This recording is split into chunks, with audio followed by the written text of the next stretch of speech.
आज हम बात करेंगे सीख जो जीवन बदल दे। एक राजा था जिसका नाम रामधन था। उसके जीवन में सभी सुख थे। राज्य का कामकाज भी ऐशो आराम से चल रहा था। राजा के नैतिक गुणों के कारण प्रजा भी बहुत प्रसन्न थी। जिस राज्य में प्रजा खुश रहती है वहाँ की आर्थिक व्यवस्था भी दुरुस्त होती है।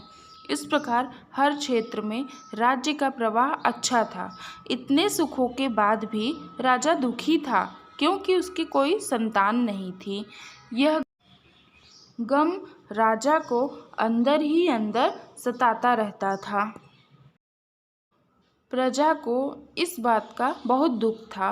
वर्षों के बाद राजा की यह मुराद पूरी हुई और उसे एक पुत्र की प्राप्ति हुई। पूरे नगर में कई दिनों तक जश्न मना। नागरिकों को राजमहल में दावत दी गई। राजा की इस खुशी में प्रजा भी झूम रही थी। समय बीतता जा रहा था। राजकुमार का नाम नंदन सिंह रखा गया। पूजा पाठ एवं इंतजार के बाद राजा को संतान प्राप्त हुई थी, इसलिए उसे बड़े लाड प्यार से रखा जाता था। लेकिन अति किसी बात की अच्छी नहीं होती। अधिक लाड़ ने नंदन सिंह को बहुत बिगाड़ दिया था। बचपन में तो नंदन की सभी बातें दिल को लुभाती थी, पर बड़े होते होते यही बातें बदतमीजी लगने लगती है। नंदन बहुत ज़्यादा ज़िद्दी हो गया था। उसके मन में अहंकार आ गया था। वो चाहता था कि प्रजा सदैव उसकी जय जयकार करे, उसकी प्रशंसा करे। उसकी बात न सुनने पर वो कोलाहल मचा देता था। बेचारे सैनिकों को तो पैर की जुत्ती ही समझता था। आए दिन उसका प्रकोप प्रजा पर उतरने लगा था। वो खुद को भगवान के समान पूजना देखना चाहता था। प्रजा आए दिन दरबार में नंदन की शिकायत लेकर कई गुना बढ़ चुका था, जिसके कारण राजा का सिर लज्जा से झुक जाता था। यह एक गंभीर विषय बन चुका था। एक दिन राजा ने सभी खास दरबारियों एवं मंत्रियों की सभा बुलवाई और उनसे अपने दिल की बात कही कि वे राजकुमार के इस व्यवहार से अत्यंत दुखी हैं। राजकुमार इस राज्य का भविष्य है। अगर उनका व्यवहार यही रहा तो राज्य की खुशहाली चंद दिनों में ही जाती रहेगी। दरबारी राजा को सांत्वना देते हैं और कहते हैं कि आप हिम्मत रखें, वरना प्रजा निसहाय हो जाएगी। मंत्री ने सुझाव दिया कि राजकुमार को एक उचित मार्गदर्शन एवं सामान्य जीवन के अनुभव की ज़रूरत है। आप उन्हें गुरु राधा गुप्त के आश्रम भेज दीजिए। सुना है वहाँ से जानवर भी इंसान बनकर निकलता है। यह बात राजा को पसंद आई और उसने नंदन को गुरु जी के आश्रम भेजा। अगले दिन राजा अपने पुत्र के साथ गुरु जी के आश्रम पहुँचे। राजा ने गुरु राधा गुप्त के साथ अकेले में बात की और नंदन के विषय में सारी बातें कहीं। गुरुजी ने राजा को आश्वस्त किया कि वे जब अपने पुत्र से मिलेंगे तब उन्हें गर्व महसूस होगा।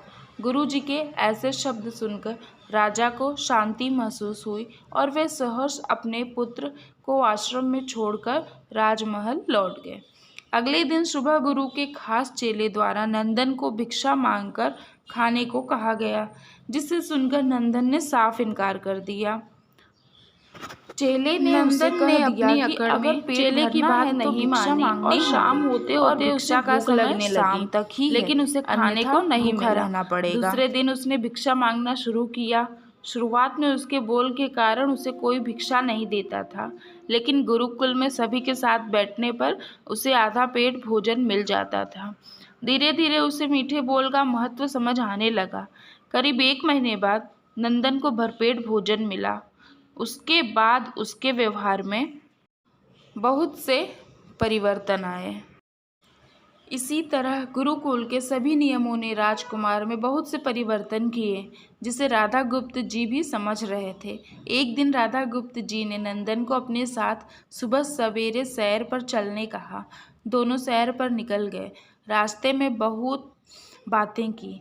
गुरुजी ने नंदन से कहा कि तुम बहुत बुद्धिमान हो और तुम में बहुत अधिक ऊर्जा है, जिसका तुम्हें सही दिशा में उपयोग करना आना चाहिए। दोनों चलते चलते एक सुंदर बाग में पहुंच गए। जहाँ सुंदर सुंदर फूल थे जिनसे बाग महक रहा था। इसी तरह गुरुजी ने नंदन को बाग से पूजा के लिए गुलाब के फूल तोड़ने कहा। नंदन झट से सुंदर सुंदर गुलाब तोड़ लाया और अपने गुरु के सामने रख दिए। अब गुरुजी ने उसे नीम के पत्ते तोड़कर लाने को कहा। नंदन वो भी ले आया। अब उसे गुरुजी ने उसे एक गुलाब सूंघने दिया और कहा, बताओ कैसा लगता है। नंदन ने गुलाब सूंघा और गुलाब की महक बहुत तारीफ की। फिर गुरुजी ने उसे नीम के पत्ते चखकर उसके बारे में कहने को कहा। जैसे ही नंदन के नीम के पत्ते खाए उसका मुंह कड़वा हो गया। उसने उसकी बहुत निंदा की और जतर कतर पीने का पानी ढूंढने लगा।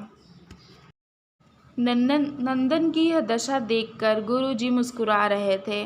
पानी पीने के बाद नंदन को राहत मिली। फिर उसने गुरुजी से हंसने का कारण पूछा।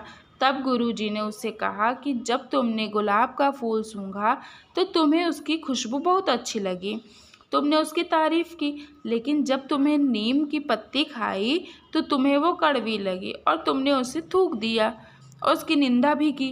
गुरुजी से यह नंदन को समझ आया, जिस प्रकार तुम्हें जो अच्छा लगता है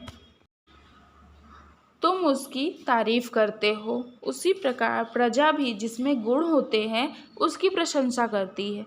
अगर तुम उनके साथ दुर्व्यवहार करोगे और उनसे प्रशंसा की उम्मीद करोगे तो वे यह कभी दिल से नहीं कर पाएंगे। इस प्रकार जहाँ गुण होते हैं वहाँ प्रशंसा होती है।